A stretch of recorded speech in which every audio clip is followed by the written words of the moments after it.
Alors aujourd'hui, nous allons voir le fonctionnement du microscope optique. Alors pour débuter, on va aller voir les différentes parties. Alors en dessous, nous avons le pied par lequel nous devons toujours prendre le microscope lorsqu'on se déplace. Il y a par la suite la source lumineuse avec l'interrupteur qui permet d'allumer et d'éteindre. Pour le fonctionnement de l'interrupteur, nous avons besoin soit d'une source de courant, donc un fil électrique, ou une pile. Si on continue à monter, nous allons retrouver la platine. La platine est le plateau sur lequel nous allons venir déposer la lame pour pouvoir observer au microscope. Cette platine monte et descend pour permettre l'ajustement.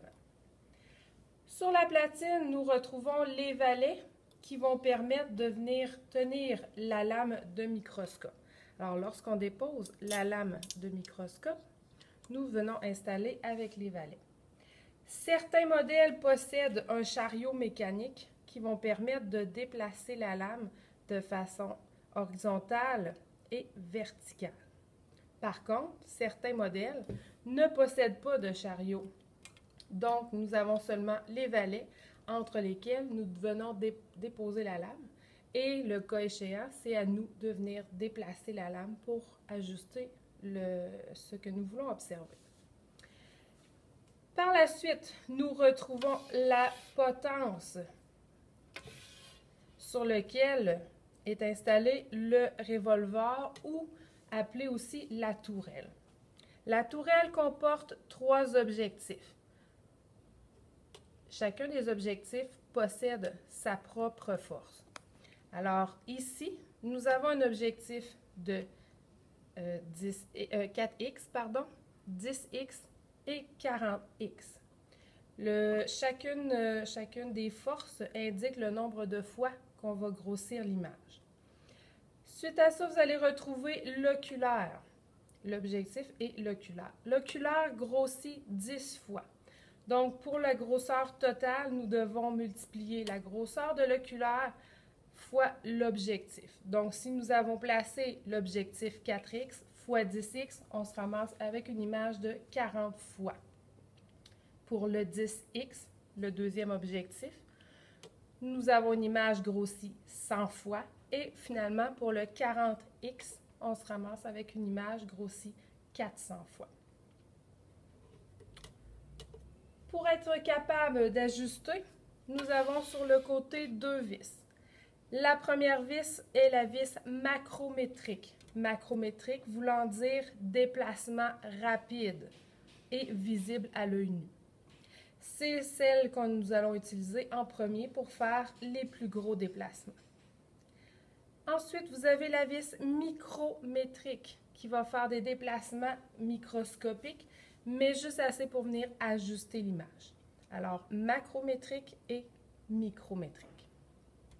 Maintenant, comment nous utilisons le microscope? Première des choses, collecter l'appareil s'il y a un fil. Sinon, s'assurer que la batterie est fonctionnelle. Deuxième point, nous allumons la lumière pour être capable de bien voir. Nous mettons le plus petit objectif en place. Le plus petit est habituellement celui qui est le plus petit en grosseur et pas juste seulement en chiffres. On dépose une lame et on s'assure que la platine est descendue au plus bas. On doit centrer notre image pour que visuellement on soit capable de voir que c'est environ dans le centre. Par la suite, on doit venir observer dans le microscope.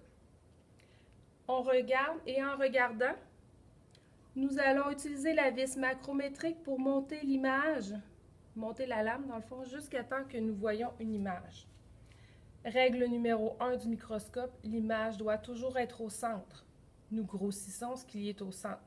Si vous n'êtes pas au centre, vous allez grossir le vide.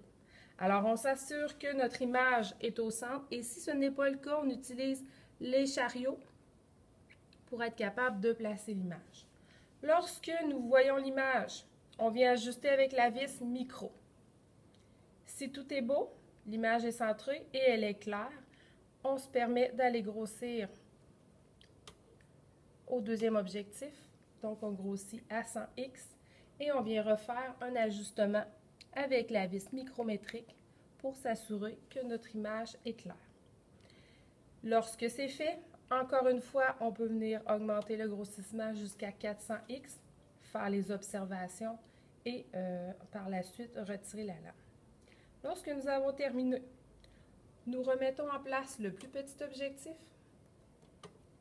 Nous descendons la platine au maximum.